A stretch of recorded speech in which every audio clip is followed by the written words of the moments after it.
Any artist that's sending me music, if you dissing your ops or saying people's name, you can make it and put it out on the internet. I'm not playing it. So for me to be able to do that with my family, spend time, is more success than worrying about the next bag. What has been your biggest challenge as a DJ in hip hop? Not everyone can be an artist, and if you do, you have to go through these steps, you know, to become a little more solid. Because we're getting so much music, so many artists, but not everyone is good or not everyone is talented. Lil TJ, like as far as like playing music on the radio, and they didn't have nothing at the time. Yeah. I've seen a few artists that I have relationships with die, right, off some street shit. Give the people, man, your background story and things like that, how you grew up. I couldn't rap, but I knew I loved music and I love hip hop. My cousins, my brothers, everybody playing hip hop. That's just where I'm from. Nobody in my family was in the industry or nobody was successful in music.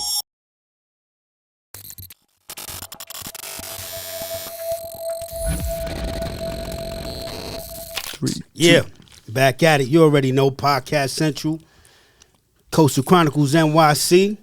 I'm your boy Tank Sinatra, a.k.a. Taino Domingo, a.k.a. call me anything but late for dinner because I'm fucking hungry. You know what I'm saying, man? But as always, I got my brother to the left of me, the activation king, Lower East Side's own Dren Star. Talk to me, baby. What's going on, man? We back at it. Yes, you know what sir. I'm saying? Another week, another episode. You know what I'm saying? I got to start looking into the camera. I'm getting the whole vibe of this. But yeah, man, before we start this episode, I want to give a rest in peace to Clark Kent. You know what I'm saying? He was a legend in this music industry. R.I.P., man. We losing legends, man. We definitely lost a good one. Rock family. But yeah, what's going on, brother? Ain't nothing, man. I'm just happy, man. We doing what we need to do. We always got good, great guests. Forget about good. Of course. And we got another one today. Yeah, I got to shout out the sponsors. Big shout out to Drewski, you know what I'm saying? It's the family. Red Bull, you know what I'm saying? Paper Planes, we activated, baby. What's going on? Let's get it. Double cross love. But check it, though. For our next guest, music has always been more than a sound. It's been a purpose. Growing up in New Jersey, he developed an unbreakable bond with hip-hop, knowing even as a kid that he was destined for this life. With guidance from icons like Cypher Sounds and Angie Martinez, he pushed his way up through the ranks at Hot 97. First as the producer for Angie Martinez's show, where he honed his craft and built his expertise behind the scenes. Over time, he became an essential force, working with artists like Mano and Jim Jones, making his presence felt across the industry. Determined to make music the world on his own terms, he co-founded the movement with Cypher Sounds, a global collective of DJs and artists driven by passion and creativity. In 2015, the movement took off, hosting a sold-out showcase and partnering with OG Soul to create a merchandise line. Currently, he hosts a new Movement radio program on Hot 97 and a new Movement live series on YouTube, reaching audiences all over. Outside of the music scene, he's also made his mark on Love and Hip Hop, where he joined the cast with his then girlfriend, now wife, Sky. His journey wasn't without challenges, but he showed his commitment to being multifaceted in entertainment, introducing one of the newest elite members of the DJ generation and a multi-talented hip-hop connoisseur with a story as powerful as his beats. I need y'all to give it up for DJ Drewski. Amazing intro. Talk to me, my brother. First off, before we get started, where'd you created that? You made that up or you found that online? Listen, beloved, I'm going to tell you like this, right? Obviously, and this no disrespect, but you don't know what we do here. Right. Well, clearly you do research. I know that. I've seen some of the past interviews and past guests. Yeah. But that I might need. I don't know if it belongs to me or you. Listen, that belongs to you. Shout out to whoever put that together. Yes. Publicist, and I don't know, but I'm gonna start using that. Listen, this is what he does. Every time we have a guest and he goes off on what he does with the intro, just like that was hard. Yeah, my brother. I just shout out to my partner. You know, Miss J, she gets busy when it comes to this. We both collab. I'll be like, yo, this is the outline, and she runs with it. You know what I'm saying? I'm impressed. That's how you start off an interview, just so y'all know. Listen, my brother, like I told you, man, you a breath of fresh air in this industry. You know what I'm saying? My brother, he's corporate. Me, I'm still on the rough side of things. Right. So I just be trying to put my poker face when I see a dirt bag, and I just be like, just play your position. Right. But you, bro, nah, for real, though. Like, you dope, bro. I appreciate it. And that's why I told you a couple weeks ago I need you on the show, brother. You understand what I'm saying? We here, you know what I'm saying? Dren is, as we build in the industry, he's becoming, just you start seeing people a lot more, right? And for me to see how hard he works and just to be around him sometimes, it's still inspiring to me and just what you guys do, even little stuff. People don't realize, like, that little intro, no one's ever intro like that. And I don't even know where that came from, who wrote it. So it's like, okay, cool, let's talk about it. right? So shout out to y'all, and I appreciate you having me here. Yeah, you already know, brother. But you know, unfortunately, we just lost another icon in this business. You got any stories with the OG Kent by any chance? Yeah, like, you know, being a young DJ, those are the guys you look up to, right? And before we cracked the mic, you said, like, yo, we've been losing a lot of people, right? Including Mr. C, RP Mr. C. But these are the guys that K-Slay, like, I looked up to as a young DJ.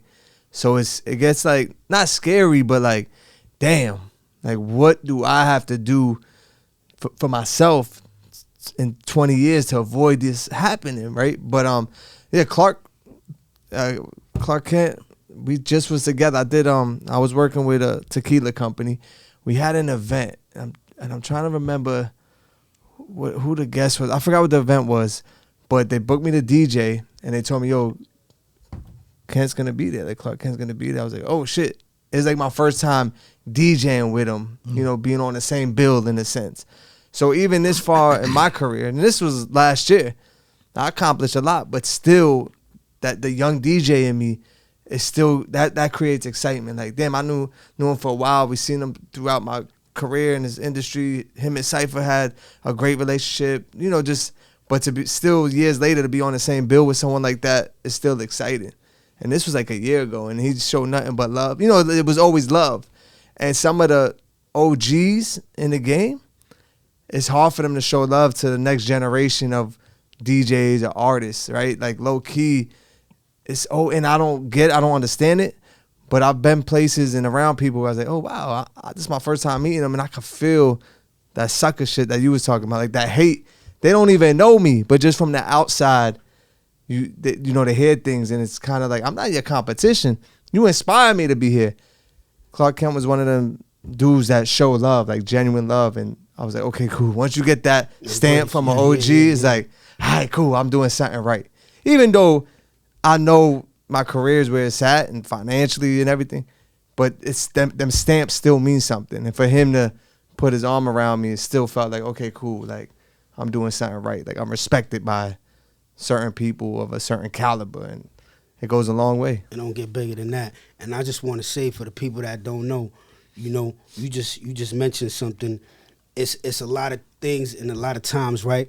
Like, not to say you're not talented, right? Right. So a person that's talented, right, they don't go the extra mile than a person that has less talent than them and is willing to put in the work. Right. Besides somebody that has talent and they be like, man, I'm talented. My shit gonna take me somewhere. You know what I'm saying? So when somebody sees you, bro, like, I don't know how old you are, but back in the days, Living Color, they had this thing with the Jamaicans. They had 15 jobs. Bro, like, you out here working. Right. You understand what I'm saying? And I've seen it personally, and I see it on your gram, bro. Like, of course, that'll intimidate somebody that thinks because they're talented or they have a name. Right. You understand what I'm saying? They supposed to be in the position that you at, or mad that they're not in your position. Mm-hmm. But it'd be people that I feel past my position, right? Like, you are OG, you a legend.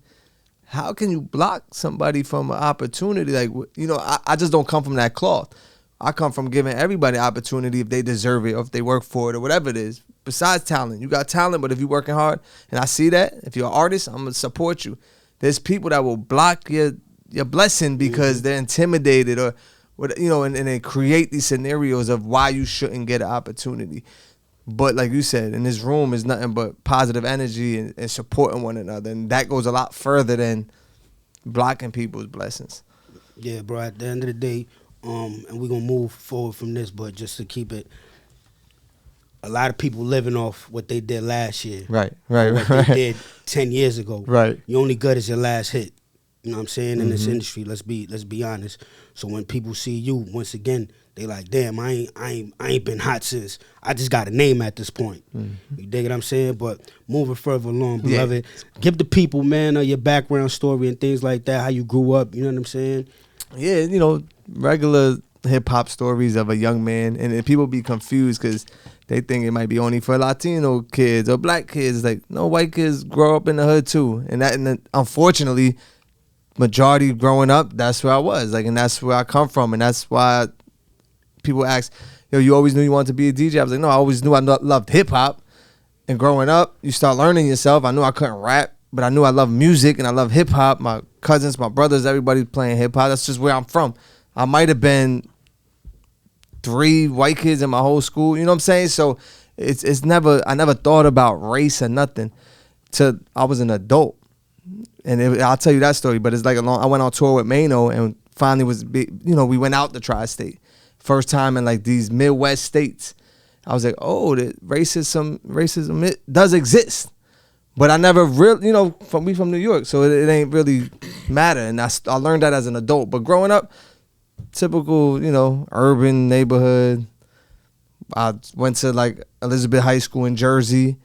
Once I realized, okay, I got to figure this out. I want to do music. Nobody in my family was in the industry or nobody was successful in music. I'm like, all right, cool. I'm going to jump on this train, go into Manhattan and figure this out. So I used to sit in the studio audience of like 106 in Park and TRL and the Sucker Free Countdown was on MTV. And when I first started going, I wait in line outside to sit in the studio audience and Clue was the host. And I was like, all right, cool, I'm going to run up on him. I'm going to build a relationship with Clue. Then literally like 3 weeks later, I go back and Clue's not the host no more. So I'm like, oh, shit, how the hell am I going to get in this DJ? I don't know no DJs. I can't get into the club. I'm too young. And then Cypher Sounds took the hosting gig. And every time on my way out, he's in the dressing room. And Cypher was cool. And that's probably where, I learned a lot as far as personality goes from Cypher. But his dressing room door was open. He'll be chilling. I pop my head in. Yo, Cypher. I'm a young DJ. If you ever need an intern, yeah, I got you. And this happened for like months, but I still kept going up there doing the same thing. And then finally, they reach out like, yo, you really want an intern? Cypher said, you gave him his number, come down to the office. And at the time, they had like Me in the Sky was part of his like management crew. I'm like, all right, cool. If this is what I got to do to get in, I'm going to get in. But it was like office work, like sitting in his office. I'm like, this is cool. But then I kept telling him, yo, let me come to you. Let me go with you to the station. I'll drive, whatever. And at the time, he was at Sirius XM. He had Hot 87 and doing MTV. And boom, like just being around him, just keeping me next to him. I learned so much. And just the way he moved and building relationships. And then just started applying it to myself and building my brand outside of like everything that was going on. And then just started slowly connecting. And doing multiple jobs. Like when I first started at Hot 87, I wasn't DJing on the radio. Like you got to get literally blessed in to be a DJ on air. I was shooting, editing videos, shooting Angie's interviews. And that's how we built the relationship. She's like, yo, Drewski comes in, he shoots the interview. He don't ask artists for pictures. He don't bother nobody. He got the interview edited before I leave at 7 o'clock. And then once the producer role opened up for her show, she's like, I want him. I just love his work ethic. I was like, all right, that's one step closer to be in the studio, and it just building. It took a long time. So like when people say things or they don't understand, it's like, it's like I've been at Hot 97 since 2008 and still ain't get my just due. Like my brand and me as a DJ at Hot 97 is pretty big outside, like for the people. They think I'm on every day. They think, what I'm saying? They don't realize right now I'm only on 1 hour a week, but outworking their full-time staff. And that's just what it is. Mind-boggling. Did you come from the Crate era or the Serato era? No, it was like the very end of the Crate era. So, but when I started interning for Cypher, he just like transitioned into Serato. Got it. Like just transitioned. So it was like still new, like, we kind of learned it together in a sense. So were you DJing before that, or this is something? So before, like, in the neighborhood, baby showers. And, that's how everybody starts. Right. Yeah. Like local stuff, yeah. So I was doing that before, just to the practice time, So I went, like, that wasn't part of my professional career, but that's what led me into, okay, I'm doing this locally in the hood, house parties, school parties. What's the next? Like, I got to level up at some point. And I didn't realize DJing is like a career because it always felt like a hobby. Right? I always thought the people on the radio, like, they had jobs too. I didn't realize, like, yo, that's a career. Because as a kid, you think it's just fun work.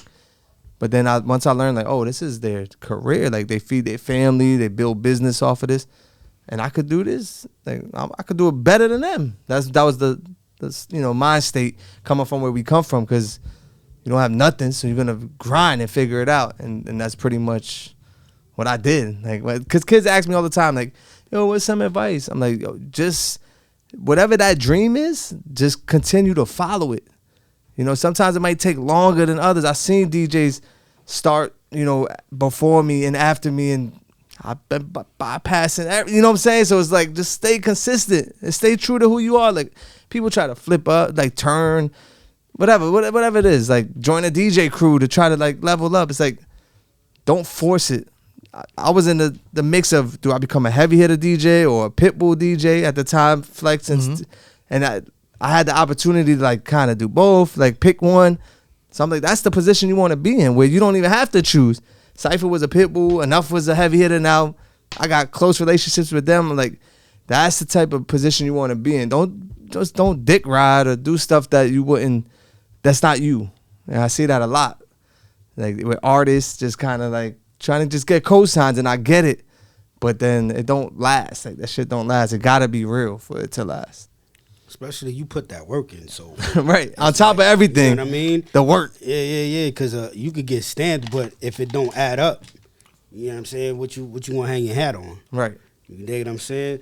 So what was the first song, or was there a DJ when you was growing up that made you say, first of all, you know, you fell in love with hip hop? I need to know what made you fall in love with hip hop. It's a 2-part question. Right. And what DJ was you looking at after you found hip hop? Like, yo, this is what I want to do as a profession. Yeah, I just think not even as a profession, because we just said that you didn't know it was a profession. Right. You know what I'm saying? That got you into that lane. Yeah, the music was just the soundtrack of my life. Like, you know, as a kid outside in the summertime and the cars pulling up and the radio on the porch, like, it was just always hip hop music around me. So that's what I kind of only knew, hip hop music from a baby to like when I decided, oh, I love this. So I think that's just what it was. But for me personally, I feel like probably Flex was like the first dude I realized, like, oh, he's a superstar DJ. Because I knew DJs that did, you know, my 14th birthday, whatever, like other local DJs as a kid. But he was like the first superstar DJ I knew. Because he was doing car shows. We would see him at, you know, outside of the club, he had other stuff going on. Mm-hmm. So he was like one of the like big names as a kid. Like, you realize, oh, there's superstar DJs. As far as radio goes, like Angie Martinez was another like superstar radio host. So those were like a big deal to me. And then, you know, by those were like the first two where I was like, oh, okay, like, superstars, like, these are fucking celebrities, and you don't even know what they look like just off the voice, because at that time it was no social media. They was just rocking off the radio, and the name was so big. I was like, that's gangster. Like, people know your name and don't even know what you look like. Yeah, radio, I mean, I'm glad you said that. Like, radio at that time was social media. That's where you got the news from.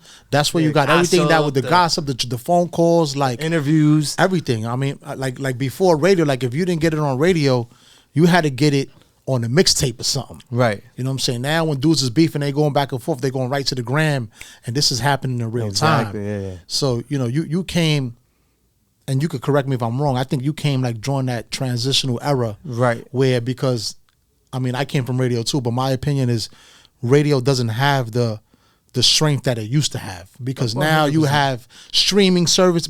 Again, we didn't have there was no Apple Music, there was no Spotify. So radio dominated the world. So like being on a platform like Hot, I mean, still like Hot 97 dominates. New York is the number one market in the world.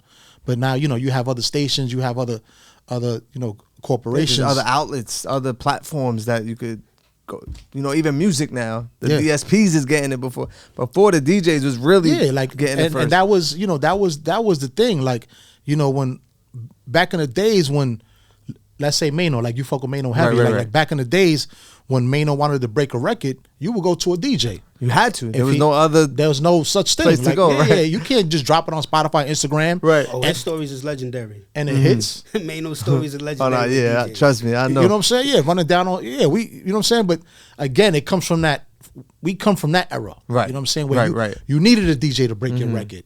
And it was like, all right, like how do you approach these dudes? Like, you know what I'm saying? Yo, son, you don't play my record, it's gonna be some, you know what I'm saying? I'm sure you went through that through that chamber, and you probably still do because you are a DJ. 100%. And there's a whole, and I'm gonna touch on this. We had a few DJs here, but I'm gonna touch on it with you. Okay. What's your, and let the world know, because this is real. I know I'm you different. can't get too much into it because there's a lot of politics. But what's your perspective on payola? Because for a lot of people that's watching this pod that don't understand how these things work, you just can't go up to a DJ and be like, "Yo, play my record on hot. I got you." It don't work like that. So, like you're saying that. So this is where I fucked up the game for New York, is that I was allowing artists just to come to me and supporting, like, without money. You know what I'm saying? I don't take money to play. If I felt like, if I seen A Boogie was selling out shows at BB King's, I was like, yo, send me the music. We got to support this kid. But what you talking about, I think people got to realize it's music business. And there's people that are in position that promote records. Like, you got to go see them for the business. They build relationships with the radio stations and the DJs and all that. So as an artist or as a label, you got to figure out who's the people that's moving the music around. Who's getting it to DJ Drewski? Who's getting it to the stations or to coming here and playing it for you? So as an artist, that's who you got to go see. Like, you know what I'm saying? Like the Shampoos of the world. Yeah. We that have them on here too. I'm glad you said that. That's who I tell artists, like, yo, don't come to me with the money. That's not my job. You got to go see a record promoter. That's their job. That's what they do. Like, so I always suggest do that, because the record promoter is going to handle the rest. That's their job. But unfortunately, there are DJs that cut the record promoter out and don't play by the music business rules. Yeah. So that's what confuses everyone. Then there's DJs like me that people get mad because I fuck up the DJs that are taking money, and I fuck up the record promoters because they come to me and I'm supporting them just off the strength of, like, their hard work. But that in return is what I feel like what got me to where I'm at too. It's part of who I am. Is part of why I'm successful, is because I did take that chance and said, like, and it's risky. Yeah, and it's risky. Because you get the hate from other DJs, you get the hate from the record promoters, you get, you know what I'm saying? Then you get the artists just always running down because they think you're just a nice person and they could take advantage of your time and your environment. No matter, I could be getting paid $2,500 to DJ a club for an hour. I'm only there for an hour. You as an artist want to come during that hour and start talking to me, ask me to play your music, not realizing, like, I'm doing a service. I'm getting paid to be here. Somebody paid me to be here, so I gotta do my best. But you interrupting that, and I get it. Sometimes they don't understand, but it comes with, like, who the brand I built, and I understand that too. So it's like, it's just being able to communicate the right way. There's a lot of DJs that don't know how to communicate, and when an artist is coming to ask to play their music, they feel like they get impressed, so they try to avoid new artists, or avoid people. Like, you know, it's just who you are as a person and the environment you came up in. I'm used to, like, from a kid, I was used to the pressure and the hustlers. And so you come up to me, like you said, I could already peep it from a mile away. But I know how to communicate with you to keep it at ease. But I'm not hiding, or I don't look like I'm pussy. Because there's some people approach aggressively, but I know how to, like, dead it right away. Like, yo, we not on this time. You want me to play your music? This is definitely not the approach. Oh, I respect it. So let me finish doing what I'm doing. And there's a time and place for certain conversations. Right now, it's just not it. But I respect what you're doing. I ain't even hear your music, so I can't. But then they're so used to DJs kind of, like, hiding from the artist or disrespecting the artist, so they feel like this is the way I got to come. But, you know, it depends on the person, on the DJ, on the artist. It's just everyone's different, bro. Do you feel like now, because of social media, now because you branded, like, you're a brand, you branded yourself. Right. Like, you didn't use no one else as a come up. Like, you worked hard, you grinded your shit out. Right. And now you are who you are. Because of who you are and social media, do you feel, and you're approachable? Because you said, like, people, you know what I'm saying, you in spots, venues hire you, you like, do you feel that there's more pressure now that with all these elements come on? Like, damn, I can't even, the minute I hop out my truck, there's 4 people waiting for me. Like, the minute you put your book bag on and you're ready to go rock out, you got, you know what I'm saying? How do you deal with that? It don't even be at events. I could be eating dinner with my wife and my kids, and they're like, yo, Drewski, like, yo, I could talk to you for a second. And I'm like, crazy. You know, like, but I get it. Like, you're Because passionate. you were about your hungry music. one time, so Right. So I always look at it like that. And my wife knows who she married. You know what I'm saying? Like, so you know this is gonna come with it. So we're not gonna act like, oh, this is brand new, or act like it's a big deal. This is just, yo, take my email, send it to me. I can't listen to it right now. I'm in the middle of eating, but take my email, send it to me. I'll listen. I'll hit you back. You know, once I get it. But social media opened the door even more, because if they're not in front of you in person, they blowing your shit up. Crazy. Like, yeah. And you know, it's hard to respond to everybody. But as a DJ that does, like, I do love breaking new records and new artists, I find different formulas for it to come to me. So if you're an artist and you come to me and say, yo, I'm the hottest artist, I'm gonna hear you, but then I'm gonna go, where you from, Brooklyn? All right, I'm gonna go ask my connects in Brooklyn. Have you heard of this kid? Do you know what I'm saying? I'm gonna do my research. Yeah, absolutely. Before, just know that. Like, I'm not oblivious. Say I'm not dumb. You're not just gonna tell me you the hottest artist in Brooklyn and I'm just like, all right, cool. Like, come on. So I still do my research. I'll hit a couple of DJs in Brooklyn. Yo, you know this artist? It's just moving. Like, people fucking with him. And then, like, that's now, or it'll come to me. Like, Dren will be like, yo, there's an artist in LES that's going crazy right now. If you could support it, please. And all right, cool. Now it just came to me. I didn't even have to go look for it. And still do the research. All right, cool. I like the sound. I like what they're doing. They connected to Dren. The relationships go a long way, too. Don't get it twisted. And boom. Because there's artists that people be like, yo, that shit was trash. It might have been, it probably wasn't the best record, but it came from a source that I respect. And if there's an opportunity, I'm going to just give them the opportunity. And that's very important that you said that. Like, for the artists, for the viewers, for the listeners, like, the key word that he said is relationships. Like, right. You just can't, sometimes people want to go straight to the source. And when you go straight to the source, you have 80,000 people going straight to the source. Right. When it comes from a credible person, like, he just said it, not me. Like, he's going to, take notes. Right. Like, take notes. Like, he's going to give it, he's going to put on a priority list. Yo, you know Exactly. what? This came from my man Dren. He been in the music game for 30 plus years. I'm going to give it a listen. Good luck if you try to run down. You try to run down on him when he's eating with his family, and you want to MP3 him something, bro. You just took yourself off the list, because he's never gonna listen to it, bro. I mean, he might, because he's nice if you want to be nice, but it depends on your mood sometimes. Yeah, that's the wrong approach. You know what I'm saying? So I keep saying that, bro. Relationships in this game is key. And if you don't got a relationship with somebody and you just trying to poly with them and holler at them, bro, you just cutting your neck off. You don't even know it. I seen, and you posted something like that. Like, if I put you in a situation where you build a working relationship with somebody and you try to go around me or just do it without me included, don't come back if shit goes left. Like, but I tell artists, like, oh, you fuck with Dren? Yeah, tell Dren hit me. You know what I'm saying? It's gonna work out better than that. We could build after the fact if you want to build a relationship with me directly, but let's start there, because you just threw Dren's name in it, so to have him hit me if it's that real. Yo, you know how many times I had that happen? They're like, yo, call him. Right. They freeze up. Right. They freeze up. You know what I'm saying? Like, bro, we in 2024. Call him, FaceTime him right now. Yeah, hit him right now. If it's that serious, right. Well, yeah. So, real quick, Drew, right? This conversation is fire because it's needed, because people on the outside really think it's just that easy. You know what I'm saying? But I want to know your first aha moment as a DJ, and what would you consider your style as a DJ?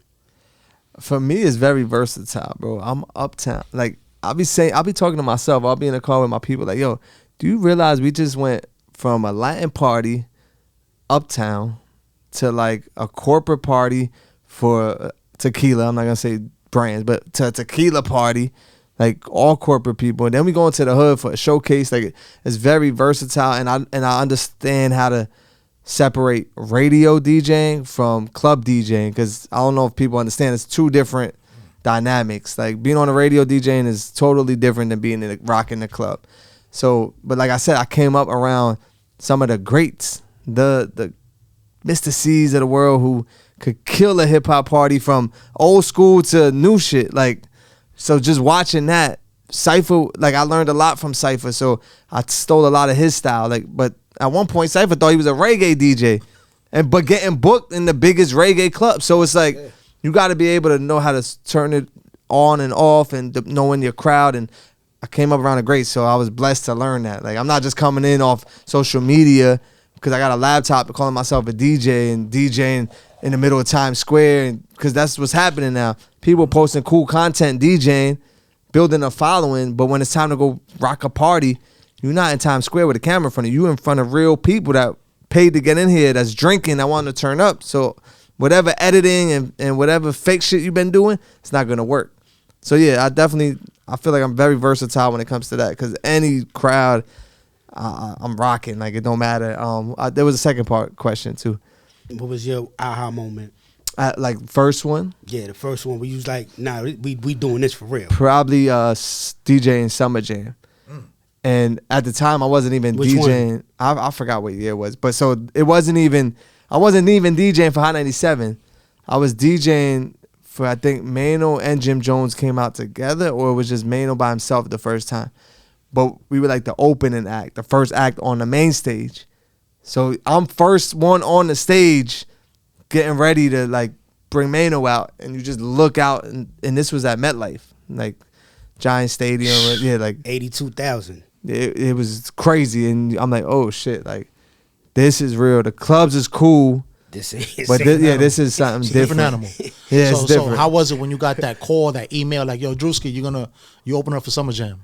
Like, No, I was excited. I was feeling myself. Like, oh yeah, this is like, but this is what we do it for. it's like that's like the Super Bowl. Yeah, for it's you. like You Super made- Bowl. Like, as yeah. a DJ, it's like doing Super Bowl. But then I've done Rolling Louds where this shit was crazy. Like, you know, Rolling Loud New York with Little TJ, Rolling Loud Miami with 5 years. So it was like just being able to look out, and you can't even. The crowd is so big. It's Like, retarded. Yeah, it's- we going to Miami now in December. I'll be there. Shout out to Chef G, Sleepy Hollow. I just mentioned I Okay. was on tour with them. Shout out to the Lobby Boys. Yeah, so in December we got Rolling Loud, but at this point, like, I'm like, yo, what? I got to do more. I still got to do more. Keep it going. But like that was one of the aha moments where I was like, oh shit, like the small parties and clubs are cool, but this is like crazy. Yeah, because you spending for 150,000 plus. Like, Yeah, it's nuts. they going crazy. They passing out in the crowd. Right.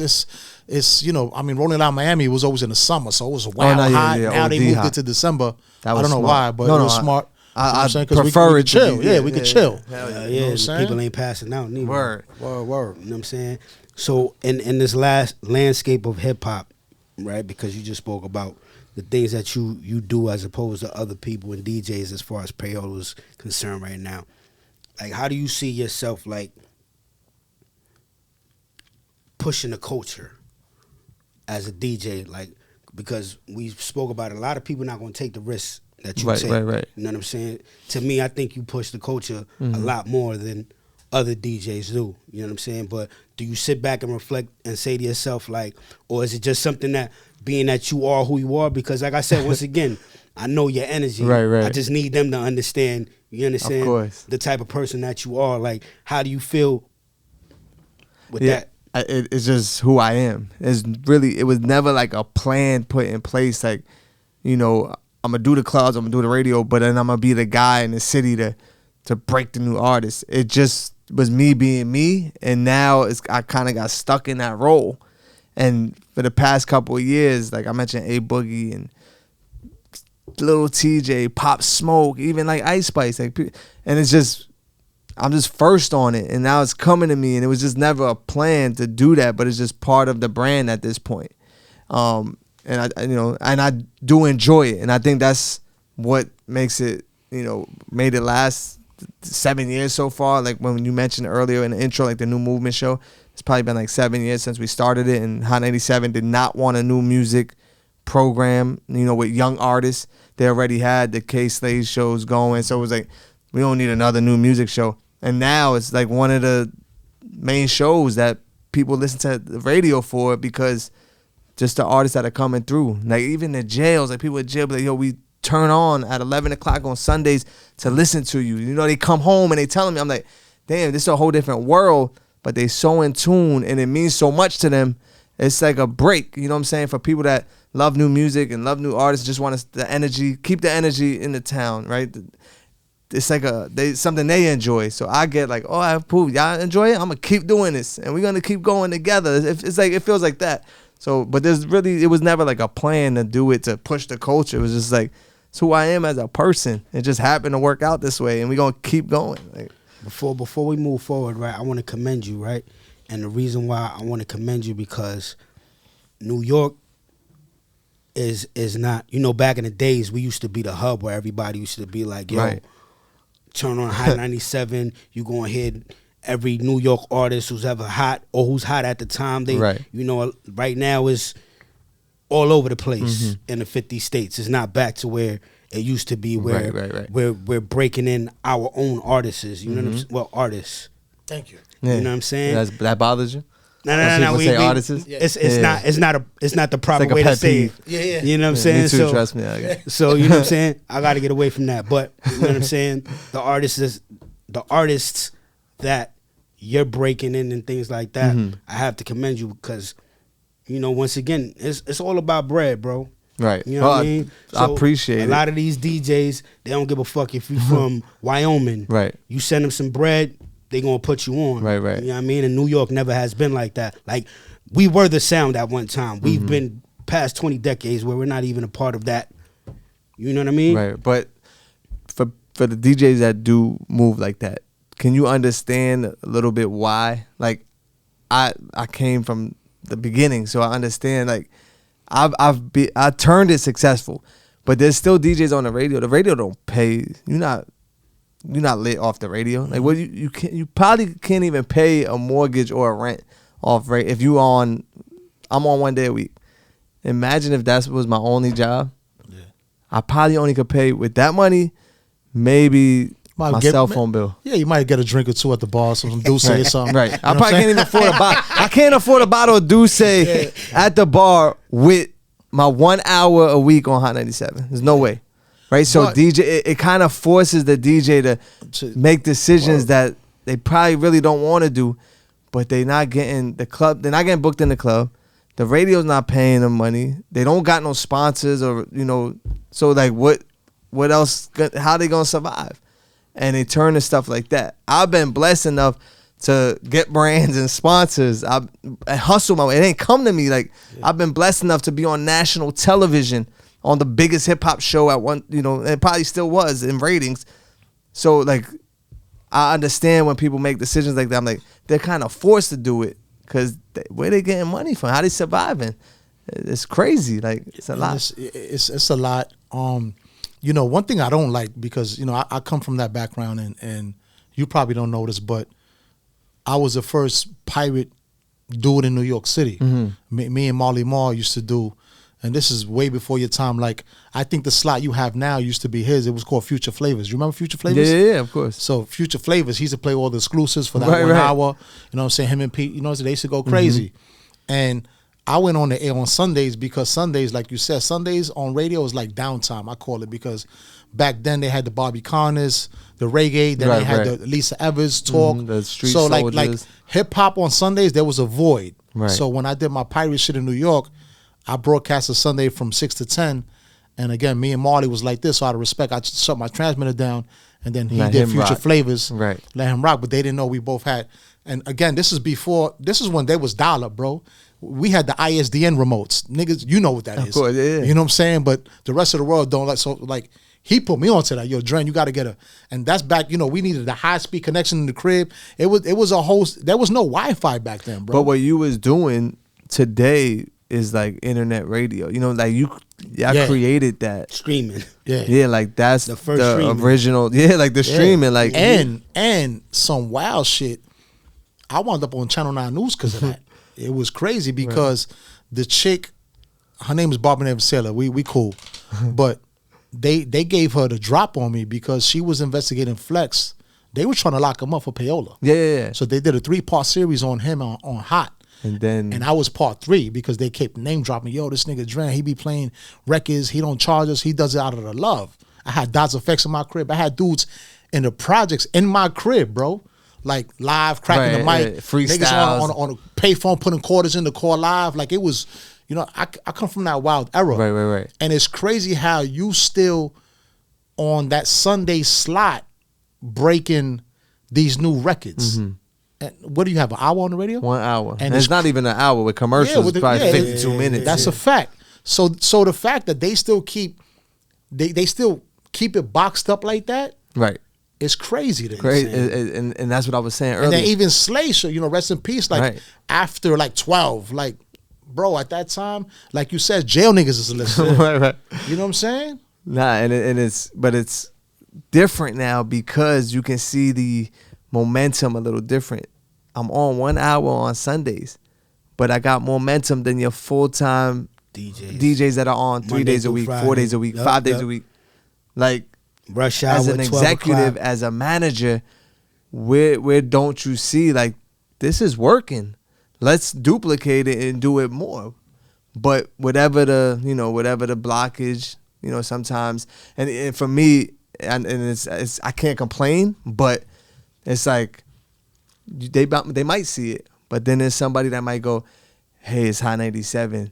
He's still like a white guy at the end of the day. He can't be the face of Hot 97. It might mess up our whatever it is, right? And I get it, but that goes back to people blocking the blessings. Like, no matter how much momentum, no matter if I'm on the biggest TV show in the world, no matter if I can step out in the city and do a Spanish party, get love, white corporate party, get love, go to the hood, get love, they see it, but whoever's blocking is gonna, that gatekeeping shit and that blackball is real. It's 100% Right? real. It's funny that you say that, right? Give me a second, bro. Because that was gonna be my next question, right? And it's bugged out, right? Because this whole race situation and all that. When you go to Coachella and you go to all these other joints, Right. what do you see in the crowd? Right. When When you go to Germany, when I how many DJ black a people- Chef how many G black Sleepy people you Hollow see? show in the States, in Providence, Rhode Island, in New York City, is all white kids in there. exactly. You Which is understand what I'm like saying? confusing to me. I don't say it's confusing because they are the biggest consumer of hip hop. Right. You understand what I'm saying? So when somebody looks at you and they try to even have that in their brain, to me, if I'm a person that has a radio station, I'm gonna put you on because I know you're gonna push that more than somebody that looks like me. Right. You understand what I'm saying? Like me and him when we was up north, I would speak to a white officer before I speak to a Latino or somebody that's black because Right. they got whatever they have, but they feel like, oh, I was punked as a little kid. Now I got some power. I'm a front Facts. or everybody that look like me. You see what I'm That's saying? what happened, yeah, And yeah. it's like what I was about to ask you is what has been your biggest challenge as a DJ in hip hop?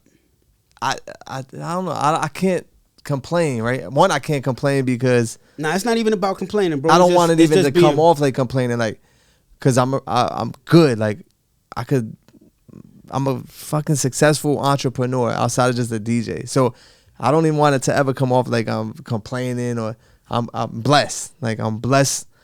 And as a white man, you cannot complain about what's going on in the world, right? But it's just like the same mentality of the United States is not ready for a female president.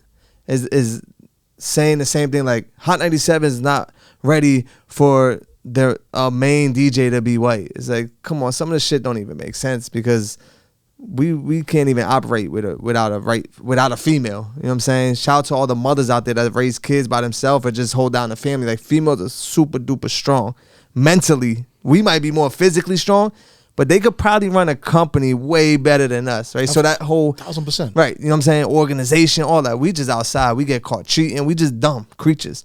But that mentality of, oh, the United States is not ready for a female president is the same mentality of someone saying to an owner or management, Hot 97 is not ready for a white person to be the lead. So it's just like, you know, it is what it is. I'm going to still win regardless. I already won. I already beat the odds already. Yeah, I mean, you on the biggest platform, you know what I'm saying? So it's like... I cannot complain. Yeah, like, damn if you do, damn if you don't. You know what I'm saying? Like the politics of hip-hop, and, you know, I say this a lot because it obviously comes up a lot. You know what I'm saying? I tell people all the time, like, when we had Pun, you know what I'm saying? I was down with that crew, you know what I'm saying? And before they saw what he physically looked like, right. they just thought he was black automatically. Right.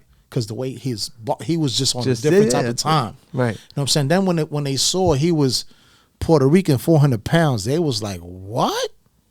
And now he became the Puerto Rican rapper, the Right. Puerto Rican. Oh, he's nice for being Puerto Rican. No, he's nice. Period. It's just bro. nice, period. Right. He's nice. Well, because he's Puerto Rican, and there were barriers, bro. Then they segregate you. Like, Yeah, there was barriers, and there were times where in the clubs in the tunnel back in the days, and there's people that got footage of this, where we had to wild out for respect because right. they. No, but Terror Squad was out of control. Yeah, we was wilding. Out You know of what I'm control. saying? So we, Out of control. They used to call us the Germans, all them. Right. Bro, I have footage of Pun taking his chain off.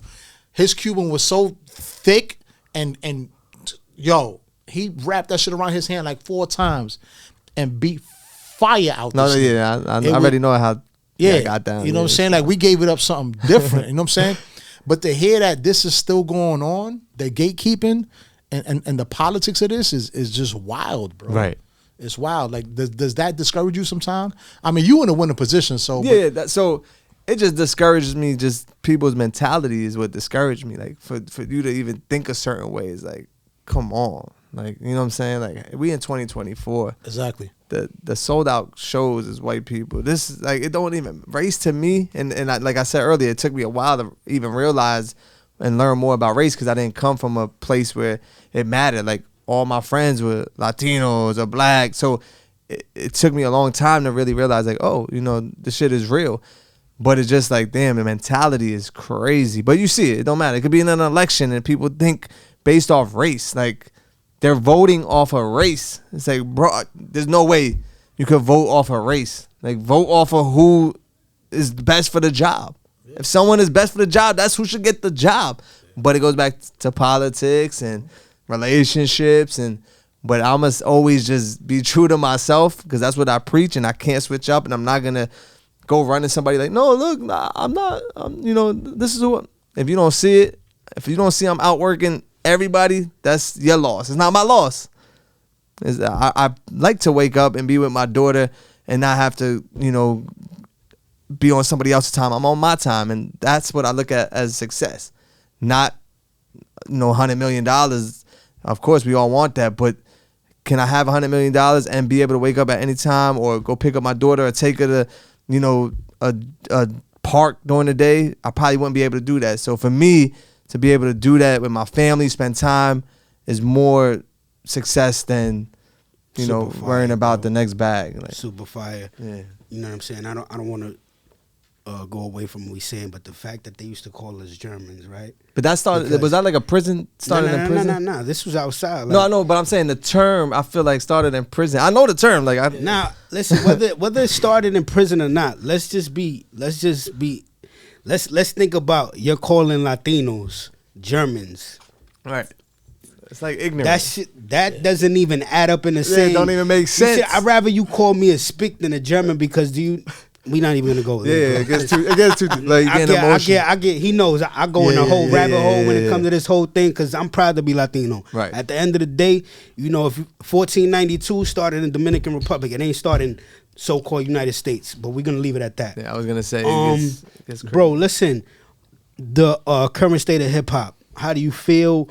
And if you feel some type of way, and I need you to understand, there's no such thing as complaining if I'm asking you a question. Bro. Right. No, this question is different. Nah, because I know people trust me. Whoever's assuming or saying anything right. are people that's just sitting back with Twitter fingers. Of course. Never tried to do anything in this life to be able to say that, oh, I'm complaining. Mm-hmm. You feel me? Because my thing is this. You want to change. You don't like your situation? Change it. Facts. Don't sit here saying, yo, I wish I could do it. Don't wish it. Right. Put the steps in motion for you to change this situation. Then you complaining. Right. You feel me? So back to the question I asked. State of hip hop. I love it. I enjoy it, especially with the new artists, the creativity, just to see like the freedom, right? This whole independent, and I feel like every year it gets more and more like be an independent artist, and you see some of the artists that leave the label and start being independent. I just think we're in a good space. We do need like a better development system because I feel like the artists are not being developed. But the fact that we getting a lot of music and a lot of artists is like, I enjoy it. Like the world is moving so fast, so it's just keeping up. But there is a void where it comes to developing artists. I don't have the solution to it yet, but there has to be some sort of like, not everyone can be an artist, and if you do, you have to go through these steps, you know, to become a little more solid, because we're getting so much music, so many artists, but not everyone is good or not everyone is talented, or so it's like we got to figure out some sort of system to filter it. That's a good one. So AI created an app for that shit to filter these niggas out. But if there was an artist in New York that said you broke them, who would it be? Like, there's a lot. There's Lil TJ. Like, as far as like playing music on the radio, and they didn't have nothing at the time. Yeah, right. Like Chef and Sleepy wasn't getting no radio love. Nobody really, they didn't know him. Okay. 504 to tell you like, yo. So when I met Pop Smoke, yeah, another one, but like it's a lot, because there's even artists that ain't really pop that still will hit bubbling. me. They bubbling. Yeah, like there's young artists that even. Damn, Honey Baby, you know Honey Baby? Yeah. So like, I didn't even know. She be telling me like stories like, yo, I used to come to your studio. I used to do like an open mic, free open mic. Jamila manages her. Right. Yeah. So like, I would do like a free open mic thing for artists to come up and perform. She's like, yo, you know, I used to be at your studio performing just to get like to work out, and now she's, you know, being touring. managed. She's and touring. she sings for real. I was shocked. I was shocked. I told her I was shocked. At Angie's cookout, I was like, oh, so you sing for real? Okay. Yeah, we gonna have her up here soon. Yeah. But like, just artists like that who, you know, still working. She's not fucking out of here. But when they come and tell me these stories, like, yo, I used to come. My first performance ever was at the Movement at your studio. I'm like, oh shit, I'm not even paying attention because there's so much that life is just moving fast. But that's still like cool to hear. But there's a lot of the artists from like New York at this point, the new ones, like in the past, say 5 years, they came through me first. Like 90, I'll say 90. I'm going to say 90% of them.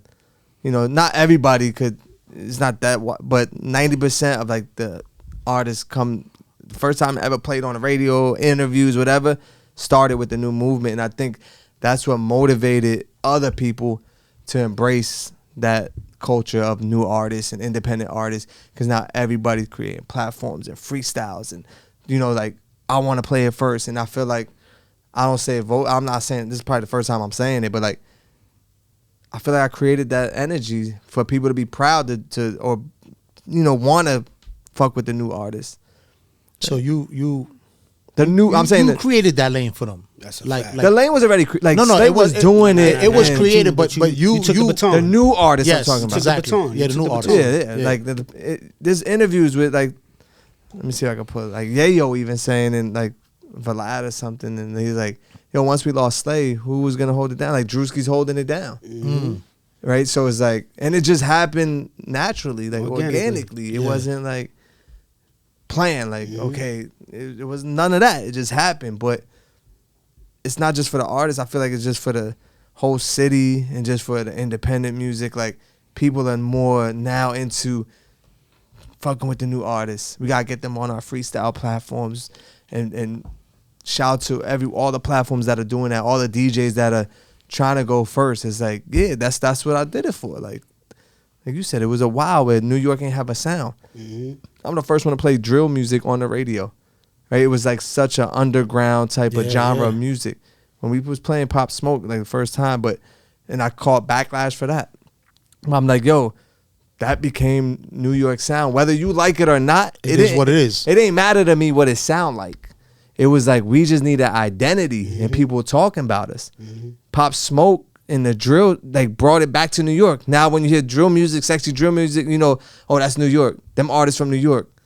That's what my plan was. Like, get us back on the map in the sense of new music. We can't keep playing 50 and Hove and, you know, need new blood. Diplomats. Like, of course, those are legendary. But there was a gap for a few years, at least 10 years before now.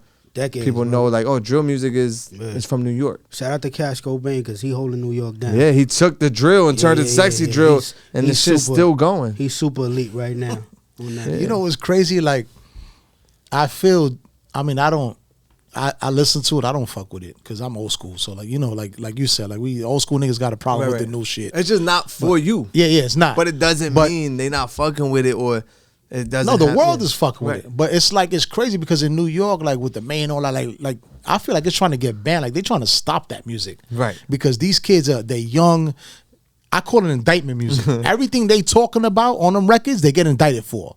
It's wild. Like, and I call backlash for saying that. Like, so for saying what I just said. In a sense, when I said that whole like, after I seen a few artists that I have relationships with die right off some street shit, I said any artist that's sending me music, if you dissing your ops or saying people's name, I'm not playing it. You can make it and put it out on the internet. I'm not playing it. They turned that shit into Drewski's not playing drill music no more. Oh, wow. Right? And it turned crazy. So that happened 2 days later. The mayor came out and was like, yeah, we're banning drill music. Right? So then it started trickling. Like, they blaming me for the mayor ban. It just got like crazy, right? But the artists that knew me understood what I said and respected it. Like, yo, we gonna still send you our music. We just won't put nobody's name in it. Because I felt like y'all indicting yourself. You say somebody's name and that person passed away the next day, boom, they got you. It's not for me. I'm doing safety for you. Yeah. And I'm not in your beef. So if I'm on the radio and they saying they dissing Dren, like Dren got friends and family. And me playing that shit on the radio, I'm kind of sparking more, hyping this shit up. Yeah, it's just bullshit. So I'm like, y'all can make drill music. Just some of the elements that I feel like you're indicting yourself or it's causing more violence, I'm just not with it. And that shit turned so left. And I could imagine, bro. Yeah, it turned super left. But the real people knew what I was saying. And literally a year later, all the artists like, I'm making music now. I'm not dissing nobody. I'm getting more love. I can get more shows. The hip hop police not shutting me down. They thanking me now. So now, there you go. Right. So they thanking me now. So it's like that was the bigger picture. But at that time, it got so heated. They was saying, I'm like, the radio station like don't even respond. And I find out that they didn't want me to respond because there's other DJs that was scared to get caught up. Oh, I don't want to walk out of Hot 97. There's a bunch of drill kids waiting for me. I'm like, damn, so you was more worried about yourself than the person that was in the position that the kids was looking at, right? So it was like, that showed you everyone's for self. Like, you know what I'm saying? Like, y'all wasn't even worried about my protection. And I'm the one going through it. Even though personally I knew I'm good. But y'all worried about, it might, they don't want staff walking out the building and these drill kids is waiting outside. I'm like, damn, this is crazy. Like, politics once again. Right. Politics as usual. Crazy. Yo, Drew, before we get up out of here, right?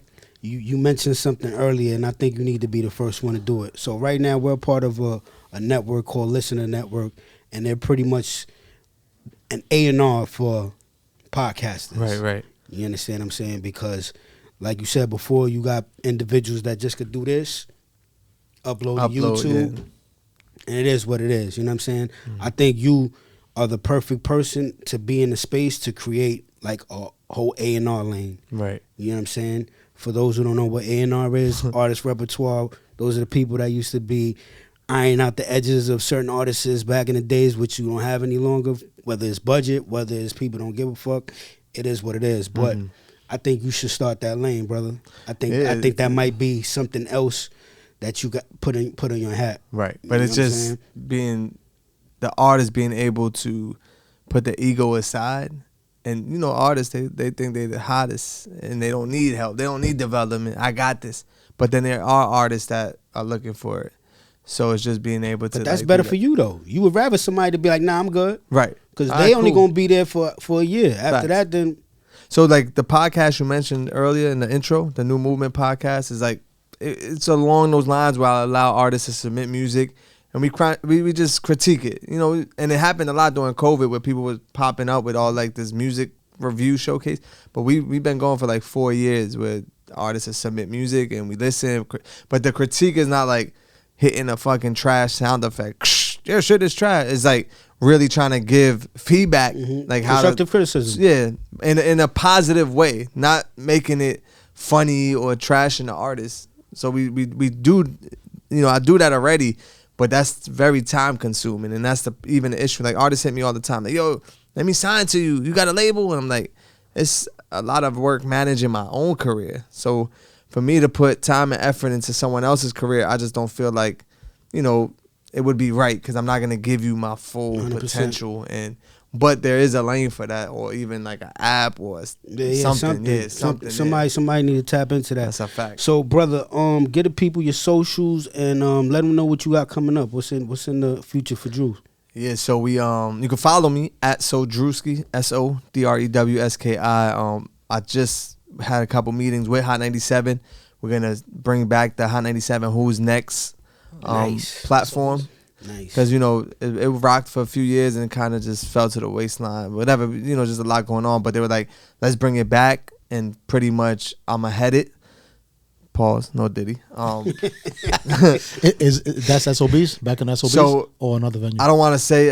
I suggest the SOBs. Okay. But we figuring that out. Again, right. Yeah. But it's going to be more than just the live events. So each live event will be headlined by like a moving artist, like popping artist. But we'll incorporate a lot of young boys or girls that are doing their thing, but we want to do more like social content. So I said, let's do a platform called 97 Seconds. Like everyone loves the live performance, fake freestyles, because people think they freestyle. They're not real freestyles. These young boys ain't really freestyle, or girls. But 97 seconds. That's so hard. You step to the mic, you got 97 seconds to That's hard. do your thing, right? So we're gonna do that on social. There's other interview stuff with the whole Who's Next. Create a podcast / radio show, hopefully. So now instead of just having 1 hour on Sundays with new artists, and on Sundays too, I just don't play new artists. Like I'll play the new Maynard record, or new Jim Jones, or Fab too. So it's like new music from New York and new artists. Right. But the Who's Next show, we're gonna try to focus on just new artists. Right, like all the new music, and maybe co-hosted by like Papoose, right? Shout out to TuneCore, maybe get people like that involved. Get you to come up and we play music, and you guys come and listen to it, like the A&R aspect of things, and do it on the radio. So we bring back Who's Next, and I think right now that's the focus. On top of like the tours, becoming a dad again for the second time. But that right now I want to go crazy with that. So I'm gonna be hitting y'all for some favors. It's love, baby. You already know. You family, man. Drewski, man. Thank you for coming. Thank you for being on time. You know what I'm saying? I was early outside when you hit me. I was early. Thank you for coming, because hip hop time was a little weird. Was Nems on time? Nems was on time. That boy. Yeah, Nems is. Yo, you heard the shout out freestyle to he dropped Nems. last night? On Shout out his to show. Nems. Oh my God. Nems is smart. Shout out to Nems, because that's my man. I was supposed to get the freestyle for Lord something have else I was mercy. starting. He's like, I'm gonna have to do it on my own show, bro. I was like, I respect it. I respect it. Yo. Oh my God. He violated. He violated. Oh my. We need guys like him. He and this is strong. Like coming from me, like he gives me big pun vibes, bro. And we had him here a few days ago, and when I asked him who his favorite artist was, he said Big Pun. Right. So last night, I think Joe kind of co-signed that too. At one Yeah, point. Joe- Hell yeah. so Question. last night I'm in the crib, and YouTube algorithm just goes. Yeah. So I'm in the crib with wifey just chilling. The YouTube algorithm is going, and just Nems. I'm like, yo, this dude is out of this. Bro. I haven't heard bars like this in so long. Right. Like they bringing it back. Like him, Bleak. Like even last night, like Graph, like they bringing hip hop back to like the 90s era, bro. My ears are standing. I'm like, yo, I haven't heard hip hop like this in a minute. It's serious. You know what I'm saying? I'm like, it's refreshing when you hear that shit. for me, I need this. Right. You know what I'm saying? And then now it's easy to shoot videos. Back then you needed $1 million budget, Hype Williams, Lil X, and all of them. You know what I'm saying? So now that this is like we could do this, man, it's dope. And Yeah, the money's a big deal though. I interviewed Young Jock, and I was asking him like, what he would have changed if he knew more stuff like he knows today. And one of it was like, he's like, yo, I wouldn't have allowed them to spend all that money on music videos because it was coming out of my budget. Yep. But we were spending money on music videos, money on traveling. He was like, shit like that. Taking 50 dudes with you. Yeah, like I would have, like I knew, but I didn't know that, all this money was going to waste. He was like, I would have done that differently. So I said it to myself, like I was watching Nems, right? And this was after we did the pod with him, and I'm like me and Pun was like this, and I'm like, when he said that, even on the Biggie Duets album, like they used my voice, and they Pro Tools a Biggie and Pun session, right? And I opened up the record, but I'm like, damn, a now that a Big Pun and Nems record, Right. Today. out of this world, bro. Like these kids now don't even know what bars is. Like they would have to go back. You know what I'm saying? But Do you have any good pun stories you haven't told yet? pun stories. Let's man. go. I'll give you one. Exclusive. I never. Go ahead. But Give this me is a yours. Cypher exclusive. story. I don't even know if Cypher mentioned the Go public. ahead. Give me yours. I'll But give you. Cypher, I don't know where they were at. Damn, it was some club. Cypher was with Pun, and Cypher don't drink. Like, he don't drink alcohol. And Pun was like, "Yo, have a shot with me." And he was like, "Nah, I don't drink, Pun. Like I don't." He said, "Yo, have a shot with me." Pulled out the joint, put it to Cypher. I'm gonna feed Like, off of that. That's have my a story. shot with me. That's my story. And he was like, Definitely Pun. "Yeah, yo, let's go." That's you know? definitely And Pun. then Cypher told me he was like bugged out like that, just on some. Nah, yeah. So my listen, I got mad pun stories, but because you said that, I mean, there's one on YouTube now still that I can't even take it down because I'm locked out of my page.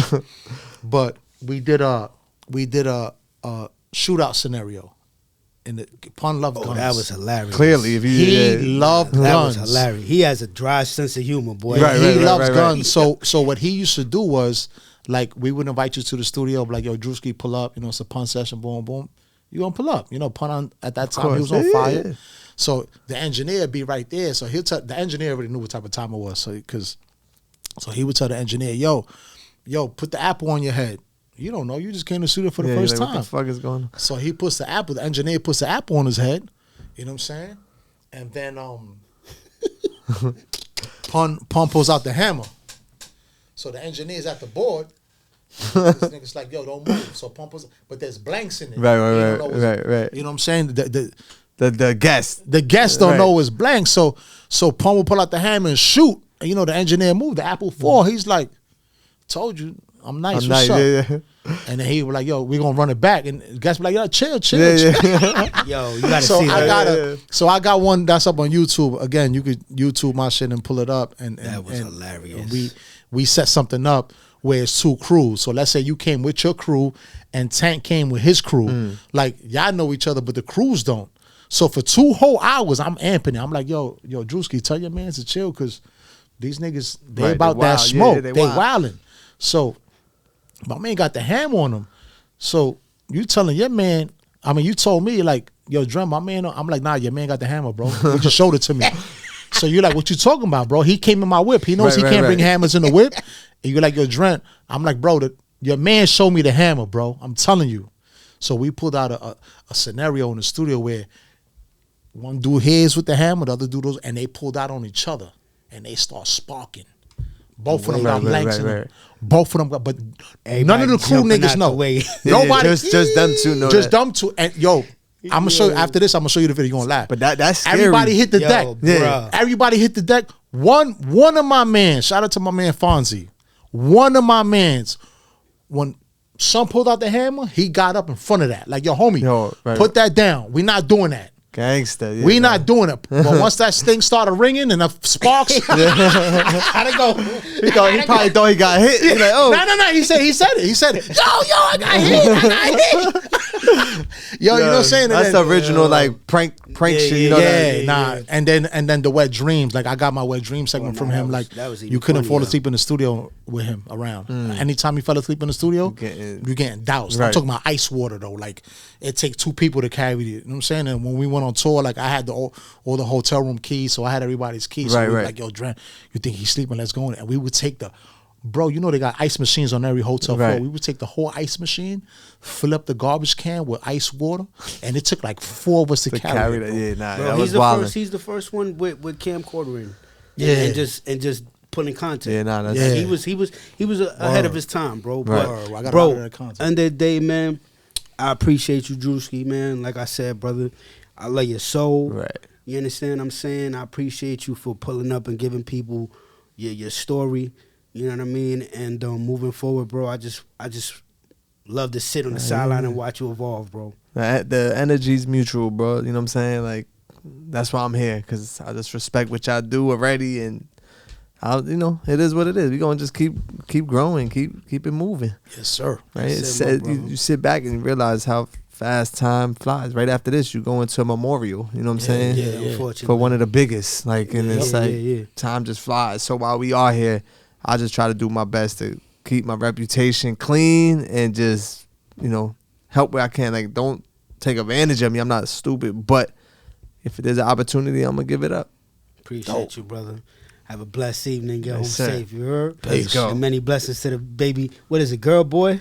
Boy on the way. Ooh, Yeah, boy and yeah, the girl, yeah, B. yeah. God bless him, brother. Right. When you do good, you get those type of blessings back. Amen, B. And we out of here. Bow.